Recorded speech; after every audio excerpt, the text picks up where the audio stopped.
عاملين ايه؟ يا رب تكونوا بخير. اكلتنا النهارده حلوه جدا وسريعه وسهله، بجد ما فيش ابسط من كده. هعمل معاكم شيش طاووق بتتبيله خطيره. عملته معاكم قبل كده بطريقه مختلفه، النهارده كمان هعمله معاكم بطريقه جديده حلوه جدا وهتعجبكم قوي. شايفين؟ تحفه.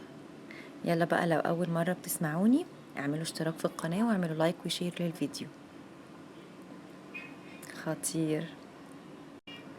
اول حاجه عندنا صدور فراخ، غسلاها كويس، نقعاها لمده ربع ساعه في ميه ودقيق وملح، وبعد كده غسلناها كويس بميه، وبعد كده نشفناها بمناديل المطبخ. قلت لكم اي حاجه بندخلها في تتبيله لازم ننشف الفراخ بتاعتنا كويس عشان تشرب من التتبيله. ممكن كمان في الاكله دي تستخدموا وراك بدل الصدور، بس انا بفضل الصدور، بتبقى طعمها حلو جدا. هقطعها بقى بالطريقه دي بالطول كده. انا شلت اول حاجة الفيليه، شلته على جنب، هبقى اعمله في حاجة تانية معاكم بعد كده. هنقطعها بقى مكعبات، نحاول ان احنا نقطعها احجام متوسطة، يعني ولا تبقى كبيرة ولا صغيرة قوي برضو عشان ما تتحرقش، عشان عايزينها تبقى جوسي كده من جوه. هقطعها بقى بالطول بالطريقة دي، وبعد كده هقطعها مكعبات احجام قد بعضها، نحاول ان احنا نظبط الحجم كله قد بعضه. هخلص بقى كل الكمية، ده نص كيلو من الصدور. شلت بس القطعتين الفيليه اللي شلتهم في الأول قدامكم، هشيلهم على جنب والباقي هستخدمه. أول حاجة للتتبيلة عندنا معلقة كبيرة من الزبادي، يعني نص علبة الزبادي. تمام. وبعد كده هحط معلقة صغيرة بقى من كل حاجة، معلقة صغيرة مليانة من الملح. تمام. وكمان معلقة صغيرة مليانة من الفلفل الأسود. وفي التتبيلة هنا هكتر التوم الباودر شوية، استخدمت معلقة مليانة من التوم الباودر ونص معلقة صغيرة من البصل الباودر، ومعلقة صغيرة مليانة بابريكا. وكمان نزلت برشة من السبع بهارات، يعني معلقة صغيرة ممسوحة، وكاري برضو معلقة صغيرة ممسوحة، ومعلقة صغيرة من الصويا صوص، ومعلقة كبيرة من الكاتشب. هيدي طعم حلو جدا وهيبقى لذيذ قوي في الشيش طاووق. معلقتين كبار بقى من الخل. التتبيلة دي بجد خطيرة، طعمها تحفة ومدية طعم مختلف كده للشيش. هنقلب بقى كل ده مع بعض، هقلبه كويس جدا كده. ممكن كمان لو اي توابل حابين تضيفوها بتحبوها ينفع عادي. هنزل بقى كده بقطع الفراخ، هقلبها بقى كده كويس في التتبيلة. احاول ان انا ادخل الخلطة كلها في الفراخ، بفضل ان احنا نستخدم ايدينا. هقلبها بقى كويس جدا، والتتبيلة لازم يقعد فيها مش اقل من 3 ساعات، ويفضل لو يوم كامل، لو حضرتوها قبلها بيوم. انا سبتها يوم كامل، كل ما بتسيبوها اكتر بتبقى احسن. هنحضر بقى الخضار اللي هنستخدمه مع الشيش طاووق. انا هنا استخدمت فلفل الوان بس، حابين تضيفوا بصل او الشيري توميتو، اي خضار بتفضلوه بتحبوه.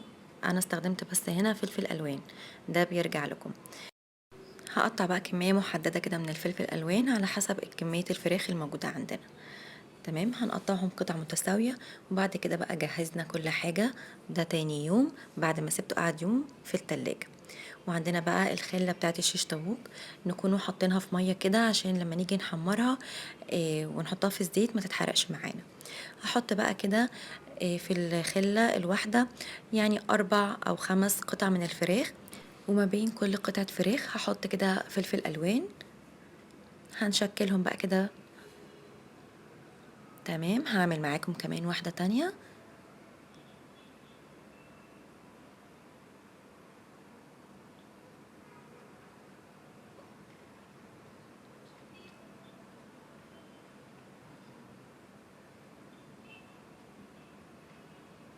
هنجهز بقى الكمية كلها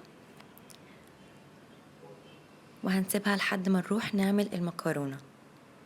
خلاص، دي كانت كل الكمية، طلع معايا كمية كويسة جدا. هسيبها برضو كده شوية. هنروح بقى نرجع للمكرونة.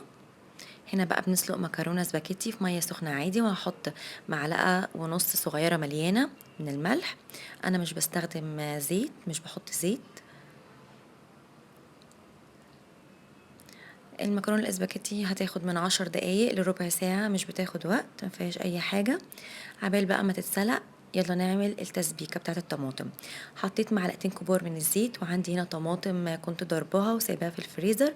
بعد ما فكت بقى حطينا عليها معلقة صغيرة من الفلفل الاسود، وكمان هنزل برشة من السكر عشان الحموضة بتاعة الطماطم. هقلبها وبعد كده هنزل بمعلقة كبيرة من الصلصة عشان برضو تظبط اللون معانا شوية. وفي الاخر هنزل برشة من الكزبرة الناشفة، بتدي طعم وريحة خطيرة. هقلبها بقى كده وههدي النار وهغطي عليها وهسيبها بقى شوية كده لحد ما تتسبك. هنا خلاص المكرونة بتاعتي كانت اتسلقت. هصفيها بس كده بقى من المية. ممكن تشطفوها شطفة سريعة بالمية، وممكن لا، يفضل ان انتوا ما تغسلوهاش بعدها عشان تمسك في الصوص كويس.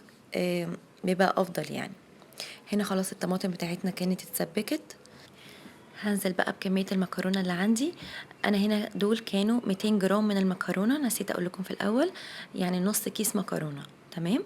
هقلبهم بقى تقلبتين كده، تقلبتين سريع، وبعد كده ههدي النار خالص وهسيبها لحد ما تتبخر. هحط الغطا واسيبها لحد ما تتبخر. هنا بقى عندنا زيت غزير سخن جدا، درجة حرارة اقل من المتوسط عشان الفراخ تستوي معانا. الزيت يكون واصل لنص قطعة الفراخ، يعني ما يكونش مغطي، يعني زيت غزير بس ما يكونش مغطي قطعة الشيش طاووق، لحد نصها. تمام. والنار تكون يعني اقل من المتوسط عشان الفراخ تطيب معانا. واول ما تاخد لون من تحت هقلبها على الجنب التاني، يعني مش عايزين نقلب فيها كتير.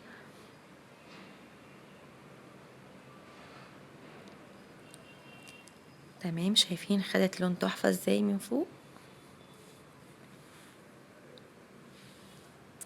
هبدأ بقى واحدة واحدة كده اطلع في القطع اللي هي استوت.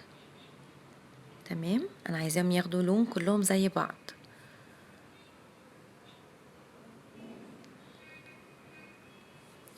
خلاص كده تمام. هطلعهم بقى.